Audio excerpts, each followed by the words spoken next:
bihi wa man tabi'ahum bi ihsanin ila yaumil amma ba'd. Bapak Ibu, apa kabar semuanya? Insyaallah sehat semua ya hari ini ya. Alhamdulillah kita berada di tanah haram di kota Rasulullah sallallahu alaihi wasallam, dan semoga Allah selalu memberikan kesehatan, keberkahan, kemudahan, kelancaran, dan Allah Subhanahu wa taala berikan kepada kita umur panjang dalam ketaatan kepada Allah Subhanahu wa taala. Amin amin ya rabbal alamin. Baik Bapak Ibu, pada kesempatan kali ini kita tidak berlama-lama ya, sedikit memberikan motivasi apa tujuan ibadah yang kita lakukan ini. Karena sebentar lagi insya Allah kita akan melakukan ibadah yang mulia, yaitu ibadah yang semua kaum muslimin menginginkan agar mereka bisa melihat Ka'bah Musyarrafah. Dan Alhamdulillah nikmat tersebut Allah berikan kepada kita bersama, tinggal kita harus mengetahui apa tujuan utama. Bapak Ibu, Allah Subhanahu wa taala, ini mungkin agak berat bagi kita mendengarkan sedikit ya.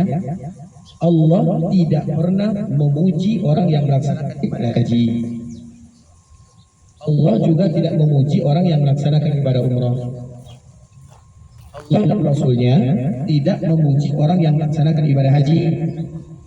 Allah juga tidak memuji orang yang melaksanakan ibadah umrah. Tapi yang Allah puji adalah orang yang haji mabrur dan umrah mabrurah. Bisa dipahami? Allah tidak puji orang yang haji seperti ini tidak. Orang yang umrah akan dapat pahala ini dan itu tidak. Tapi yang diberikan pujian itu adalah orang yang haji mabrur dan umrah yang mabrurah. Artinya kalau kita haji tanpa mabrur tak ada pujian. Kalau kita umrah tanpa mabrurah juga tidak mendapatkan pujian. Keutamaan, pujian, janji dari Allah, janji dari Nabi-Nya, yaitu diikat dengan kalimat mabrur dan mabrurah. Nah, itulah yang akan kita bahas pada kesempatan kali ini Bapak Ibu, supaya kita mendapatkan pujian dan keutamaan yang luar biasa. Bagaimana supaya kita semuanya mendapatkan umrah yang mabrurah, karena umrah ini juga dinamakan dengan haji. Dan Alhamdulillah rata-rata di sini sudah pernah haji kan? Alhamdulillah, dan sekarang kita akan melakukan haji yang kedua, haji kecil namanya. Dan tujuan daripada ibadah haji besar atau tujuan daripada ibadah haji kecil itu adalah kalimat mabrurah. Nah, baik, sekarang itu yang akan kita bahas. Kira-kira mabrurah atau mabrur ini apa artinya Bapak Ibu? Ada yang tahu? Apa arti mabrur atau mabrurah? Yang jawab angkat tangan. Yang jawab angkat tangan. Ibu ya, apa jawabannya Bu? Ibadah yang diterima sama Allah. Masya Allah, ibadah yang diterima sama Allah. Nanti hadiahnya menyusul ya. Sekarang hadiahnya Minyak Wangi dulu ya. Masya Allah, barakallahu fiik. Tadi kami lupa bawa hadiah.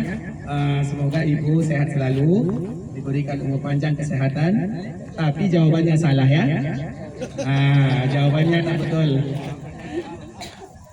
Air. Jadi apa arti mabrurah Bapak Ibu? Tapi salah. Ibadah yang diterima tadi salah. Apa arti mabrurah?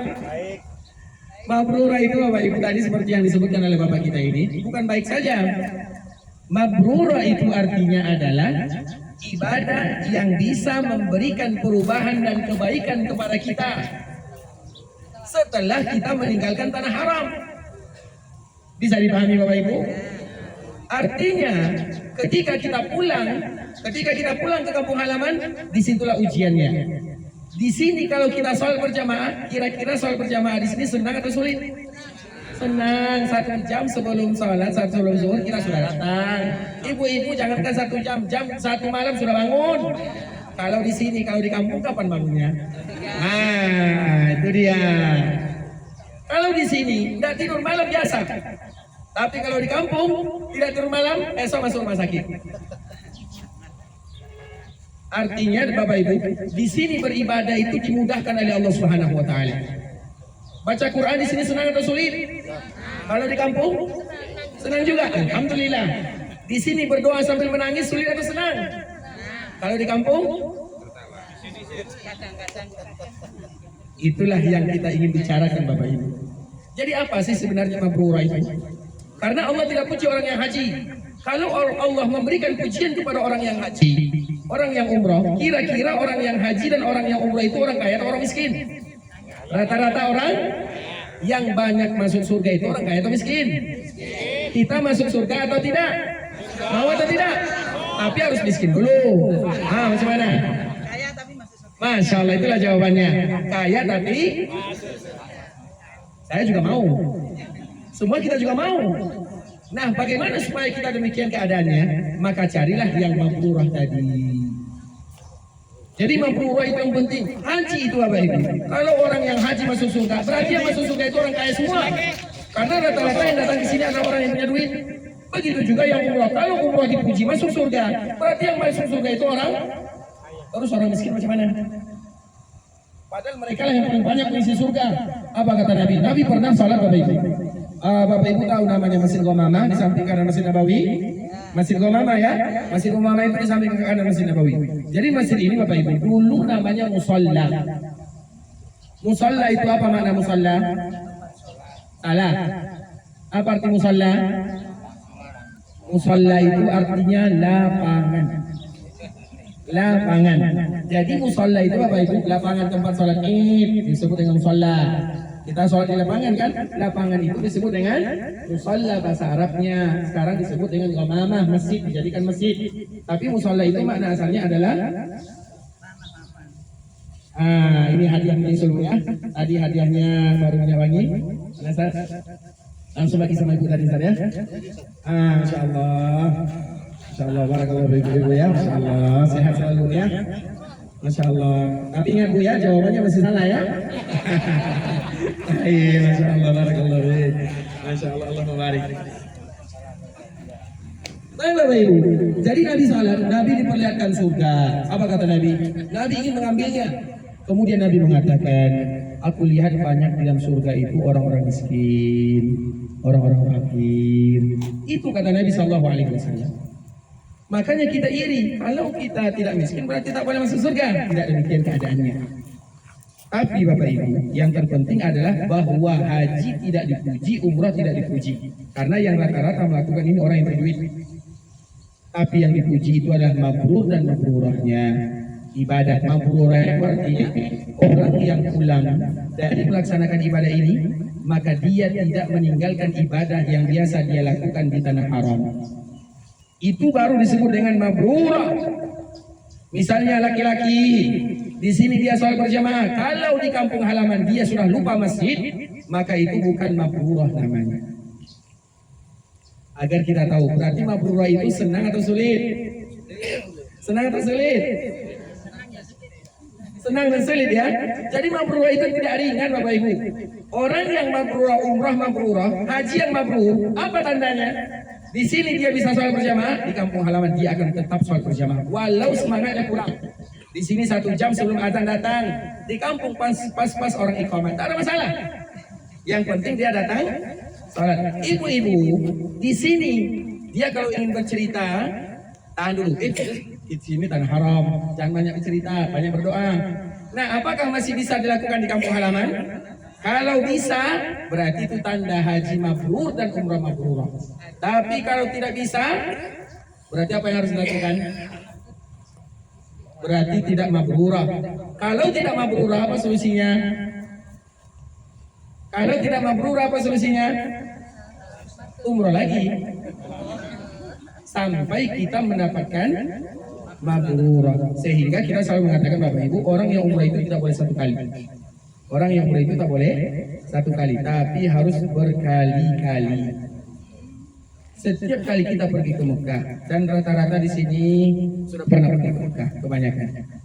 Kemudian dia melaksanakan haji, kemudian dia melaksanakan ibadah umrah.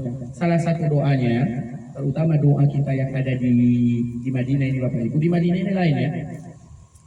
Di Madinah ini kalau kita masuk ada doanya, kalau kita keluar juga ada doanya. Tapi tidak wajib, tapi ini adab anjuran bagi kita yang ada di sini. Ketika kita masuk di kota Madinah, kita berdoa kepada Allah. Allahumma habib ilaina Madinah ka hubbina Makkah wa syadda. Ya Allah, jadikan kami mencintai Madinah sebagaimana kami mencintai Makkah. Kenapa demikian doanya? Supaya kita dimudahkan oleh Allah beribadah. Kemudian sebelum kita berangkat ke Madinah, kita juga berdoa. Apa doanya? Allahumma la taj'al akhiru ahdin bi harami nabiyyi. Ya Allah, jangan jadikan kesempatan kami ini yang terakhir. Jangan jadikan kesempatan kami ini yang terakhir. Artinya berikan selalu kesempatan kepada kami untuk datang ke kota Madinah. Sudah hafal doanya Bapak Ibu? Kalau belum hafal tidak boleh tinggalkan Madinah. Yang tidak hafal tidak boleh ke Mekah dulu. Ingat itu baik-baik. Macam mana? Yang tidak hafal doanya jangan tinggalkan Madinah sampai dia menghafalnya. Karena siapapun yang akan meninggalkan Madinah, dia datang ke Masjid Nabawi, kemudian dia salat, dia sujud, berdoa, bermohon, bersyukur, dan di antara kalimat yang dia baca, Allahumma la taj'al hada, ya Allah jangan jadikan perjalanan kami ini akhiru ahdin, perjalanan terakhir di kota Nabi sallallahu alaihi wasallam. Apa maknanya? Ya Allah berikan kepada kami kesempatan dan kesempatan untuk selalu bisa menginjakkan kaki di tanah haram Madinah. Itu diantara salah satu kalimat yang dianjurkan bagi kita mengucapkannya sebelum kita meninggalkan Madinah. Sudah hafal Bapak Ibu? Sudah hafal atau belum? Terus ya silakan. Boleh dengan bahasa selain Arab. Boleh Pak dengan bahasa selain Arab. Solusinya tidak. Solusi. Sebenarnya begini, kalau kita tidak bisa berdoa dengan bahasa Indonesia, maka berdoalah dengan bahasa Arab. Itu yang paling tepat. Bisa dipahami? Itu kaidah dasar. Karena kenapa demikian Bapak Ibu? Ini cerita ya. Semoga nanti seronok mendengarkan cerita ini.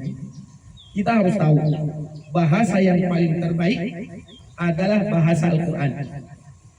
Bahasa yang terbaik adalah bahasa Nabi. Iya atau tidak? Bahasa kita ini banyak kurangnya. Bahasa kita ini banyak kekurangannya. Contoh. Jadi dulu Bapak Ibu, ada orang yang pergi umrah. Cerita ini diceritakan oleh yang tukang jaga Hajar Aswad. Jadi ada tukang Hajar Aswad itu, Hajar Aswad ada yang jaganya polis kan? Ada polis yang jaga Hajar Aswad, dia yang ceritakan. Ketika ada orang umrah, saya mendengarkan ada orang yang berdoa di Ka'bah Musyarrafah. Dan kita tahu doa di sana dikabulkan oleh Allah Azza wa Jalla. Apa doanya? Orang ini berdoa kepada Allah. Ya Allah, semua yang ada di sini, semua kawan-kawanku, semua tetanggaku, mereka sudah punya anak dan keturunan. Yang belum punya anak dan keturunan aku, berikan kepada keturunan dengan bahasa dia. Kira-kira doa seperti ini bagus atau tidak? Bagus atau tidak Bapak Ibu? Bagus atau tidak? Bagus atau tidak? Ini berbeda ulama di sini ya. Ulama laki-laki dan ulama perempuan. Kira-kira doa dia. Jadi dia berada di Ka'bah. Ya Allah semuanya ada anak, ada keturunan. Saya tidak ada anak dan keturunan. Berikan kepadaku anak dan keturunan. Itu doa dia dengan bahasa dia. Kira-kira doanya bagus atau tidak? Bagus atau tidak? Kenapa tidak? Membandingkan. Yang lain? Baik. Sekarang kita lihat. Jadi Bapak Ibu, setelah dia umroh, ternyata Allah berikan kepadanya keturunan. Kemudian berlalu 1 tahun, 2 tahun, 3 tahun, sampai 17 tahun. Setelah 17 tahun, dia kembali lagi melaksanakan ibadah umrah. Dan kebetulan yang jaga Hajar Aswad, polisi yang sama. Kebetulan yang jaga Hajar Aswad, polisi yang dulu, yang 17 tahun yang dulu. Kemudian yang umrah ini, orang yang dulu 17 tahun yang lagi. Kemudian tiba-tiba dikala dia sampai di Mekah, apa doanya kira-kira? Ya Allah, binasakanlah anakku. Ada tidak orang tua yang berdoa agar anaknya binasa? Ada atau tidak? Tidak ada, kecuali kalau anaknya betul-betul jahat sangat. Itu baru. Tentu kita bertanya Bapak Ibu, kenapa dia berdoa? Jadi polisi ini, polisi yang jaga Hajar Aswad, dia turun. Wahai fulan, bukankah dulu 17 tahun yang silam kamu pernah berdoa kepada Allah, minta kepada Allah anak dan keturunan? Sekarang tiba-tiba engkau berdoa kepada Allah, ya Allah matikan anakku, binasakan dia. Kenapa demikian? Zalamtahu marratain. Kamu zalim kepada anakku 2 kali. Dari mana zalimnya? Yang pertama, doa yang pertama. Doa yang pertama, Allah tidak pernah perintahkan kita, ya Allah berikan kepadaku anak dan keturunan. Allah tidak pernah ajarkan yang demikian. Allah tidak pernah mengajarkan kita berdoa, ya Allah berikan kepadaku anak dan keturunan. Tidak pernah diajarkan oleh Allah. Tapi yang Allah ajarkan kepada kita adalah, ya Allah berikan kepadaku keturunan yang soleh. Bisa dipahami? Bisa dipahami? Berarti doa yang pertama itu bagus atau tidak? Bagus atau tidak? Tidak lengkap. Karena doa dalam Al-Quran itu Rabbi habli minas, itu doanya. Jangan pernah ya Allah berikan kepadaku anak dan keturunan. Jangan pernah berdoa seperti ini. Karena betapa banyak orang tua punya anak dan keturunan, dia gila, dia stres, dia seperti ini gara-gara anak dan keturunannya. Betapa banyak anak dan keturunan yang tidak soleh gara-gara doa orang tuanya dulu. Karena dia hanya semangat berikan anak, berikan anak, berikan anak. Allah tidak pernah mengajarkan doa seperti ini. Tapi Allah ajarkan doa, Rabbi habli minas salihin. Apalagi doa yang lain? Minta anak. Rabbi habli min ladunka dzurriyyatan thayyibah, itu doa yang diajarkan. Kemudian polisi marah ya. Kamu zalim kepada dia 2 kali. Yang pertama, salah berdoa. Kemudian kamu berdoa kepada dia agar dia dibinasakan. Itu juga bukan sifat doa orang tua. Anak itu kalau dia nakal, kalau dia agak tidak sesuai dengan yang kita inginkan, apa doanya? Misalnya ada di antara kita punya anak itu kadang-kadang nakal atau apa namanya kurang soleh lah istilahnya. Kira-kira apa doanya?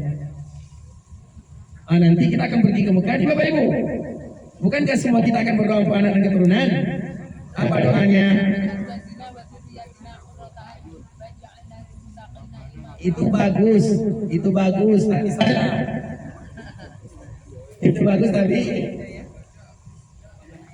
agar kita tahu, ternyata kita itu banyak tidak menghafal doa-doa dari Al-Quran. Karena doa dari Al-Quran itu paling bagus. Rabbana hab lana min azwajina wa dzurriyyatina qurrata a'yun, itu bagus tapi tidak tepat untuk yang nakal. Pertanyaannya yang nakal. Kalau bahasa kasarnya agak sedikit tidak soleh. Apa doanya? Silakan Pak.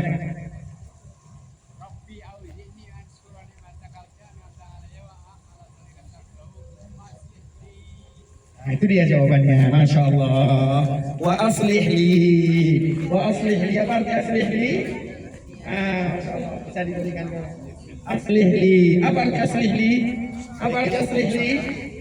Jadikan anak aku yang itu yang harus kita baca Bapak Ibu. Agar kita tahu ternyata bahasa kita itu banyak kurangnya.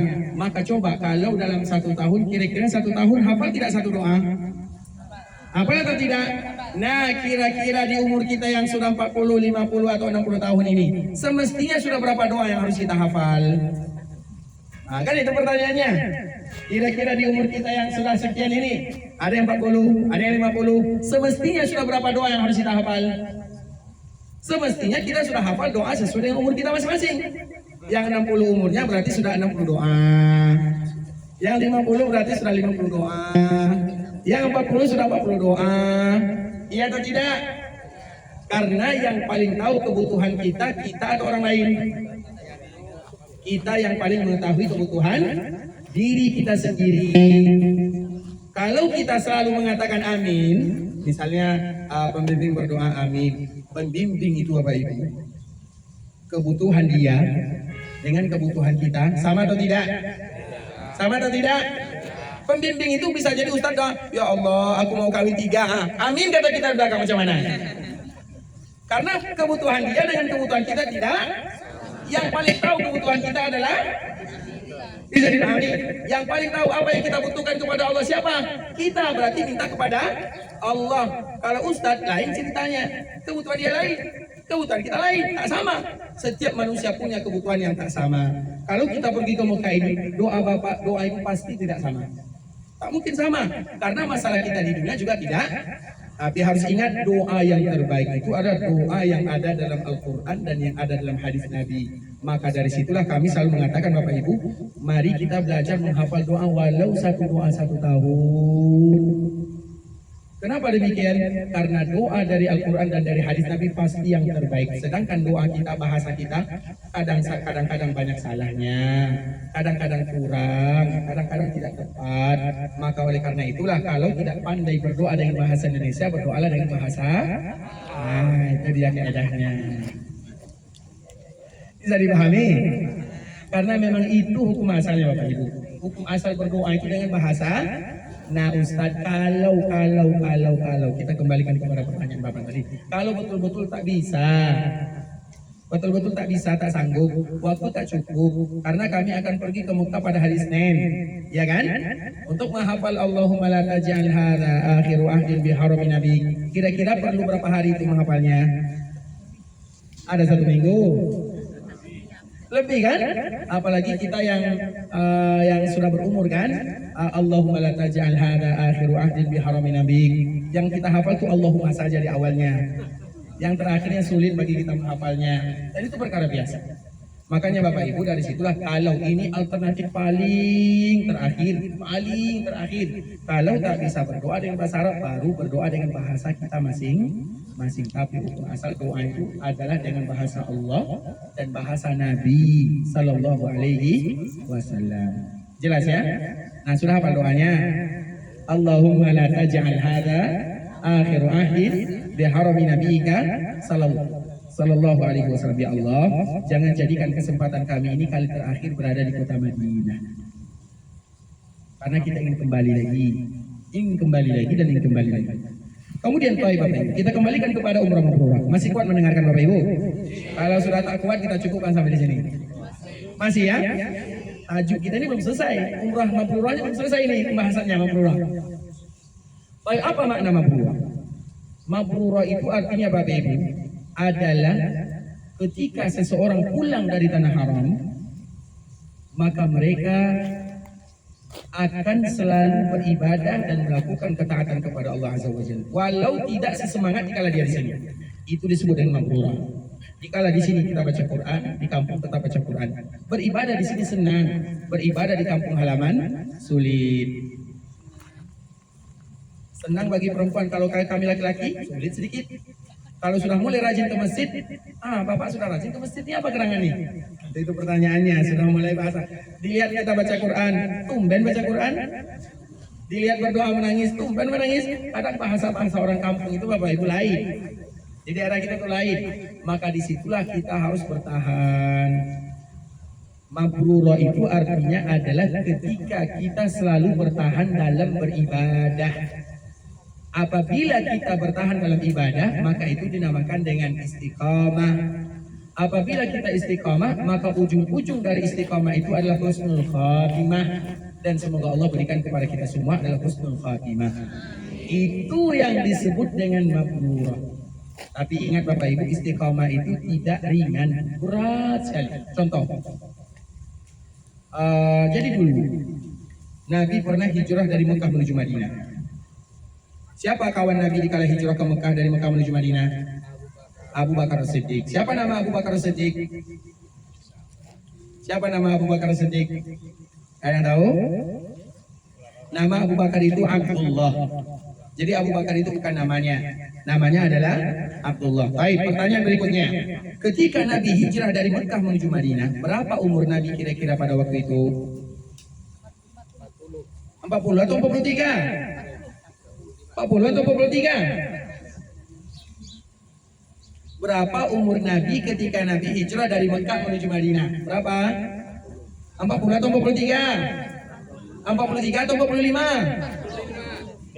53. Dari mana datang 53? Nabi diutus menjadi Nabi umur berapa Bapak Ibu? 40. Nabi berdakwah di Mekah berapa tahun? 13. 40 tambah 13 berapa? Ini kalau kita tidak tahu keedah dasar, sejarah dasar, ini bahaya, ini pelajaran SD ini Bapak Ibu. Malu kita sama Nabi? Malu kita sama Nabi kalau kita tidak tahu. Baik. Mana yang paling tua? Abu Bakar atau Nabi? Abu Bakar atau Nabi? Abu Bakar atau Nabi? Siapa yang berani jawab angkat tangan? Dan bertanggung jawab. Mana yang paling tua? Abu Bakar atau Nabi? Oh, tua Nabi. Abu Bakar atau Nabi? Nabi. Nabi meninggal di kala berumur 63 tahun. Abu Bakar meninggal di kala berumur 63 tahun. Mana yang paling tua? Tua Nabi. Mana yang paling tua? Nabi. Nanti jangan lagi jawab Abu Bakar ya. Malu kita nanti Bapak Ibu. Ketahuan kita udah baca sejarah kan? Ini kan dulu pelajaran SD kan? Nah, Nabi tua, Nabi lebih tua dari Abu Bakar 2 tahun. Bisa dipahami? Berarti ketika Nabi berumur 53 tahun ke Madinah, berapa umur Abu Bakar pada waktu itu? 51 tahun. Baik, apa ceritanya Bapak Ibu? Jadi Nabi dan Abu Bakar berjalan ke Madinah, dari Mekah menuju Madinah. Ketika sampai di Madinah, apakah orang Madinah sudah kenal dengan Nabi atau belum? Sudah kenal atau belum? Orang Madinah sudah kenal dengan Nabi atau belum?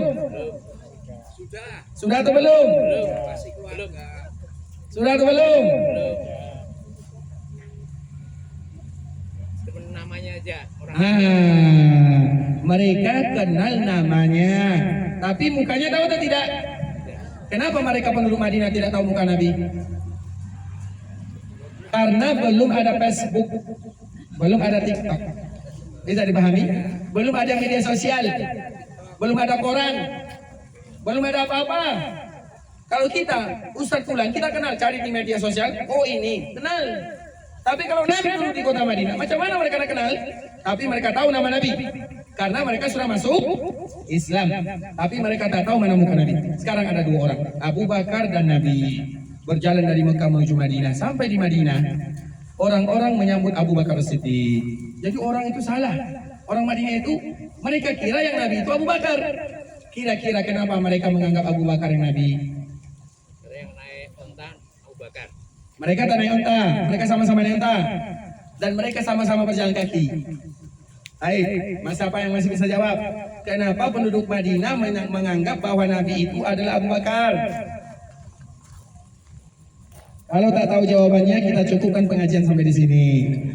Nah, selesai. Nanti cari sendiri. Kenapa penduduk Madinah menganggap yang Nabi itu Abu Bakar?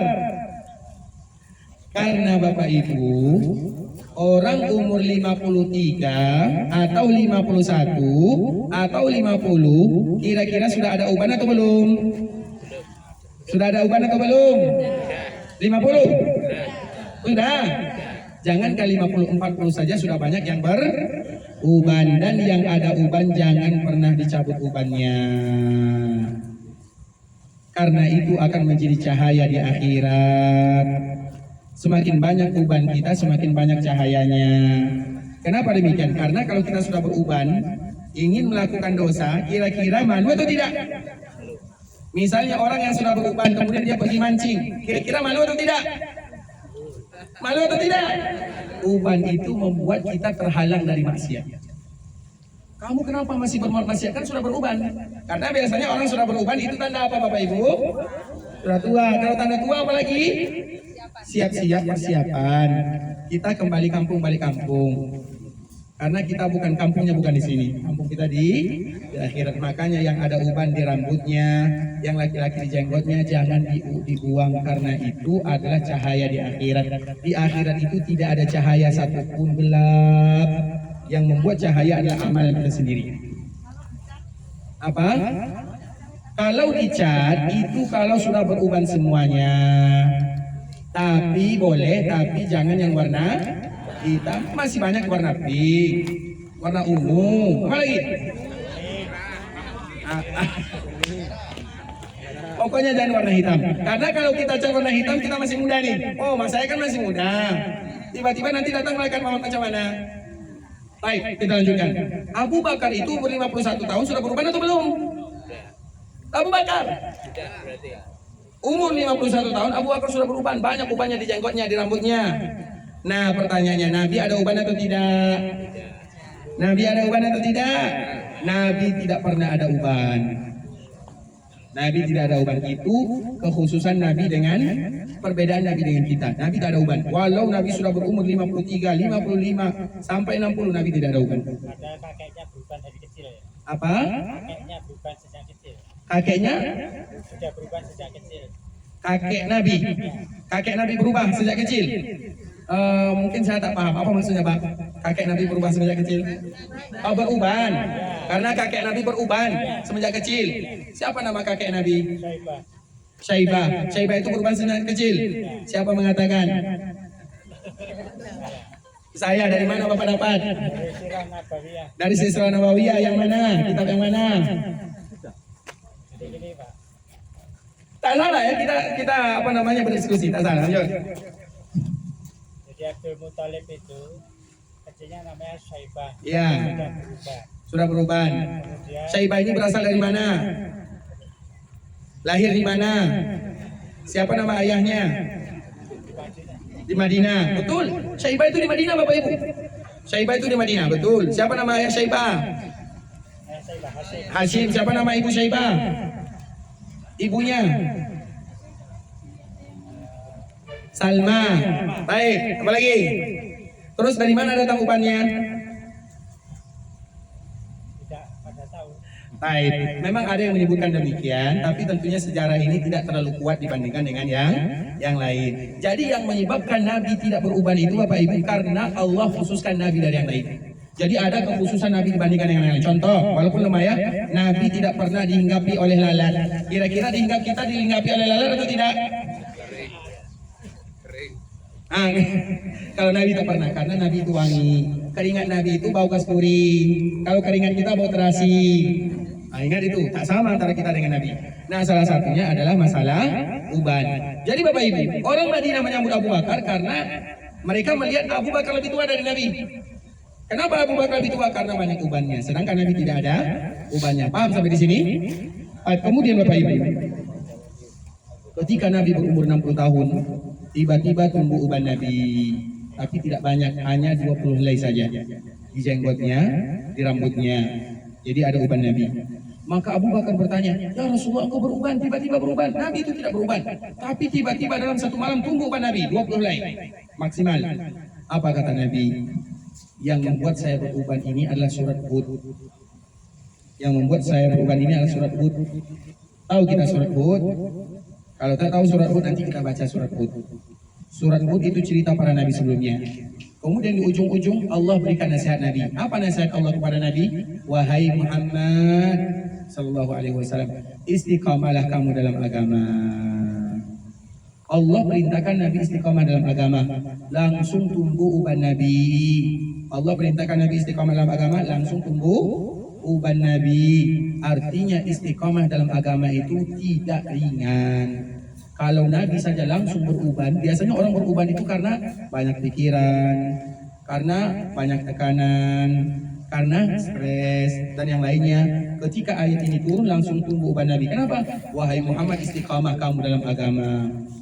Ketika Allah perintahkan Nabi istiqamah, maka langsung tumbuh uban Nabi karena istiqamah itu tidak ringan. Harus kita tahu baik-baik. Beribadah kepada Allah itu tidak ringan, berat. Maka di antara salah satu yang kita minta kepada Allah adalah agar Allah berikan kemudahan kepada kita beribadah, baik dikala kita berada di tanah haram atau dikala kita pulang ke kampung halaman dan sampai kita dipanggil oleh Allah Subhanahu wa taala. Maka di antara salah satu doanya kita ikuti sama-sama ya. Allahumma ahina muslimin wa tawaffana muslimin wa alhiqna bisalihin. Sudah apa doanya Bapak Ibu? Itulah doa, ya Allah hidupkan aku dalam keadaan Islam, beragama, beribadah. Wafatkan aku dalam keadaan Islam, dalam keadaan beragama, dalam keadaan beribadah, dan kumpulkan aku di akhirat bersama orang-orang yang saleh. Doa ini adalah doa supaya kita semuanya bisa husnul. Sudah hafal? Kita ulang lagi. Allahumma ahina muslimin wa tawaffana muslimin wa alhiqna bisalihin. Nah, hari ini hutang kita sudah 2 ya. Doa keluar Madinah, doa supaya husnul khatimah. Berapa hutang kita? Ada 2. Kalau saya tambah ceramah nanti utang kita semakin banyak. Berarti kita cukupkan dulu sampai di sini. Bapak Ibu rahimahullah, kita berapa? Sekarang kita buka sesi yang kedua, yaitu sesi tanya jawab. Kalau ada yang bertanya maka kami persilakan.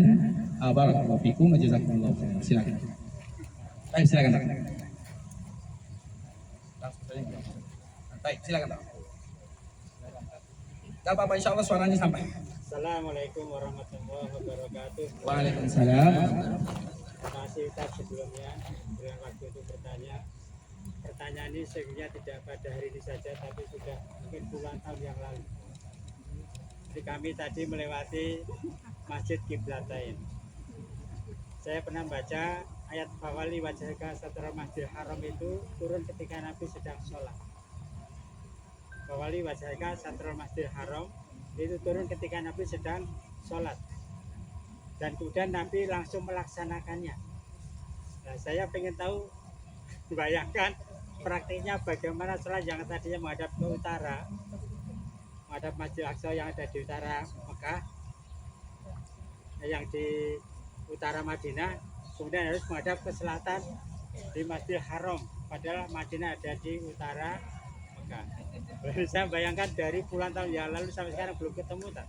Tetap saya bertanya, tidak ada yang bisa menjawab. Belum ketemu bayangannya. Belum ketemu jawabannya. Prakteknya berpindah kiblat itu apakah tetap? Dan saya membaca tetap dalam keadaan sholat, tidak membatalkan sholat. Baik. Baik, Tat. Terima kasih banyak. Baik, barakallahu fiik. Baik Bapak Ibu, ini pertanyaannya. Dengar pertanyaan semuanya. Bagaimana praktek perpindahan kiblat ketika Nabi salat? Baik. Bapak Ibu, ketika Nabi di Madinah, maka kiblat itu masih menuju Baitul Maqdis selama 16 bulan atau 17 bulan. Kemudian yang harus kita ingat Bapak Ibu, Masjid Qiblatain itu masjid yang mana kira-kira? Pertanyaannya, Masjid Qiblatain itu yang mana? Masjid Qiblatain itu yang mana? Siapa yang tahu di mana Masjid Qiblatain? Masjid yang kita lewatin itu bukan Masjid Qiblatain. Jadi yang mana Masjid Qiblatain? Masjid Qiblatain itu adalah Masjid Nabawi. Masjid Qiblatain itu adalah Masjid Kuba. Masjid Qiblatain yang kita lewati itu namanya Masjid Bani Salimah. Jelas sampai di sini? Jelas semuanya? Berarti Masjid Qiblatain itu adalah Masjid Nabawi. Karena di Nabawi itulah Nabi berputar. Bukan di Qiblatain. Jelas Pak ya? Di Kuba itulah mereka berputar. Rakaat pertama menuju Baitul Maqdis, rakaat kedua menuju Masjidil Haram. Bukan di Masjid Qiblatain. Masjid Qiblatain sekarang itu namanya Masjid Bani Salimah. Jelas sampai di sini? Nah, yang Bapak tanyakan, bagaimana mereka berputar? Bagaimana mereka berputar? Kalau di Masjid Nabawi, Bapak bertanya seperti ini karena Bapak menganggap apakah boleh kita bergerak di kala kita sholat? Boleh atau tidak? Di kala kita sholat boleh tidak kita bergerak? Boleh. Boleh atau tidak? Boleh dan gerakan sholat. Boleh dalam gerakan sholat. Kalau di luar gerakan sholat? Nah, Bapak pernah tahu cucu Nabi yang pertama siapa namanya? Ibrahim. Siapa nama cucu Nabi yang pertama tahu? Siapa nama cucu Nabi yang pertama? Siapa yang tahu? Siapa nama cucu Nabi yang pertama? Yang sholat digendong. Siapa namanya? Sedikit lagi. Sedikit lagi. Siapa namanya? Cucu Nabi itu apa Ibu? Hasan Husain itu dari Fatimah. Fatimah itu anak terakhir. Anak putri Nabi pertama siapa namanya? Zainab. Yang kedua? Ruqayyah. Yang ketiga? Ummu Kulsum. Yang keempat baru Fa. Berarti cucu Nabi yang pertama siapa namanya? Zainab itu anak Nabi yang pertama. Cucu Nabi yang pertama namanya adalah Umamah. Namanya adalah, jadi kita jangan tahu hanya Hasan dan Husain. Cucu Nabi itu ada 8 orang. Berapa cucu Nabi Bapak Ibu? Umamah, Hasan, Husain. 5 cari sendiri. Kita sudah sebutkan 3. Ada lagi 5. 5 nanti cari sendiri. Dan orang yang cinta kepada Nabi, maka mereka akan cinta kepada cucu Nabi. Dan kita tidak mungkin cinta kepada cucu Nabi sampai kita mengetahui cucu Nabi itu sendiri. Pertanyaannya, sudahkah kita tahu siapa cucu Nabi? Yang kita tahu Hasan, Husain, dan tadi 1 Umamah. 5-nya cari sendiri. Bisa dipahami? Baik. Umamah ini Bapak Ibu, ibunya meninggal. Jadi ibunya meninggal. Sehingga yang jaga dia adalah Nabi. Nabi selalu bawa dia ke masjid. Nabi bergerak, Nabi letakkan dia. Ketika Nabi sujud, Nabi ruku, Nabi letakkan dulu, kemudian Nabi ambil lagi. Seperti itulah Nabi. Kira-kira Nabi bergerak atau tidak? Berarti boleh kita tidak bergerak atau tidak? Boleh atau tidak? Baik, dalam contoh yang lain, Nabi sholat. Kemudian di samping Nabi ada mimbar. Mimbar Nabi berapa anak tangganya? 3. Nabi naik 1, 2. Sehingga nanti orang-orang lihat bagaimana Nabi berdiri, bagaimana Nabi ruku. Kemudian Nabi turun lagi pas sujud. Nah, mungkin sujud di atas mimbar. Kemudian Nabi turun ke bawah sujud. Kira-kira Nabi bergerak atau tidak? Bergerak atau tidak? Berarti bergerak atau boleh atau tidak? Misalnya ibu-ibu lagi sholat, kemudian tengok anak dia main pisau, kemudian dia sedang sholat, kira-kira boleh tidak diambil anaknya tanpa dibatalkan sholatnya? Boleh atau tidak? Berarti dia bergerak atau tidak? Berarti bergerak dalam sholat boleh atau tidak? Betul ini. Saya belum jawab ya. Boleh bergerak demi kemaslahatan. Contoh yang lain, kita sedang sholat, tiba-tiba kita punya handphone belum dimatikan, bunyi dan nadanya lagu India. Macam mana? Dimatikan harus ada handphone, apalagi handphone sekarang. Handphone dulu tinggal pencet. Kalau sekarang tengok dulu, kemudian dibuka dulu kata sandinya. Boleh atau tidak? Boleh atau tidak? Kalau tidak kita matikan maka akan mengganggu semua orang yang ada di masjid. Lagunya lagu India. Nanti orang joget Bapak Ibu. Siapa yang tanggung jawab? Berarti boleh bergerak atau tidak? Dia bergerak seperti ini, ambil handphone, kemudian seperti ini, kemudian perhatikan, gerak lagi. Boleh atau tidak? Siapa yang mengatakan boleh? Saya tidak mengatakan boleh. Bisa dipahami Bapak Ibu? Kaedahnya boleh bergerak demi kemaslahatan. Apabila gerakan kita itu untuk kemaslahatan dan membawa sholat kita khusyuk, maka silakan bergerak. Contoh yang tadi ibu-ibu sedang sholat khusyuk, anaknya lagi bisa jadi jatuh, boleh dia ambil anaknya, boleh dia gendong, kembali lagi ke tempat sholatnya, tak ada masalah, tak batal sholat. Bisa dipahami? Nah, pertanyaannya, ketika pindah kiblat berarti boleh bergerak atau tidak? Boleh berputar atau tidak? Nabi pergi ke depan, para sahabat berputar, selesai. Itu yang menjadi masalahnya. Silakan. Kalau ada tamu ada sholat. Jangan.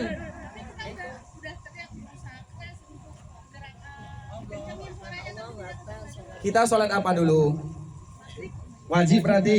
Kalau sholat wajib mana yang harus kita dahulukan? Hak Allah atau hak manusia? Udah selesai. Lain. Yang lain. Kalau sholat kalau sholat sunat batalkan. Bisa jadi tamu itu bawa rezeki. Gimana hilang rezeki kita nanti? Baik, ada lagi pertanyaan lain Bapak Ibu? Baik, mungkin sampai di sini ya, karena waktu kita juga tidak memungkinkan. Sebelumnya kami mohon maaf ya kalau pembahasan kita hari ini kurang kurang pas atau kurang bagus penyampaian kami mohon dimaafkan. Dan kita selalu berharap kepada Allah agar perkumpulan kita ini perkumpulan yang bisa mendatangkan ampunan Allah Azza wa Jalla. Sebagaimana kita berdoa kepada Allah agar ibadah yang kita lakukan diterima oleh Allah Azza wa Jalla, doa-doa kita dikabulkan, dan semoga umrah kita dijadikan umrah maghfurah, wa sa'yan masykurah, wa dzamban maghfurah, dan semoga Allah masukkan kita semuanya ke dalam surga bersama baginda Rasulullah SAW. Karena siapapun yang ada di kota Madinah Bapak Ibu, berarti dia sedang bertetangga dengan Nabi. Dan tujuan harapannya ketika kita bisa bertetangga dengan Nabi di dunia, maka kita juga berharap bisa bertetangga dengan Nabi di akhirat. Dan Nabi pasti masuk surga. Seolah-olah kita meminta kepada Allah, ya Allah masukkan kami ke dalam surga bersama baginda Rasulullah SAW. Dan itulah yang disebut dengan mabrurah. Barakallahu fikum. Subhanakallahumma wa bihamdika asyhadu an la ilaha illa anta astaghfiruka wa atubu ilaik. Wa sallallahu wa sallim ala nabiyyina Muhammad wa ala alihi wa sahbihi wa sallam tasliman katsira. Assalamualaikum warahmatullahi wabarakatuh. Jamaah yang subhanahu wa ta'ala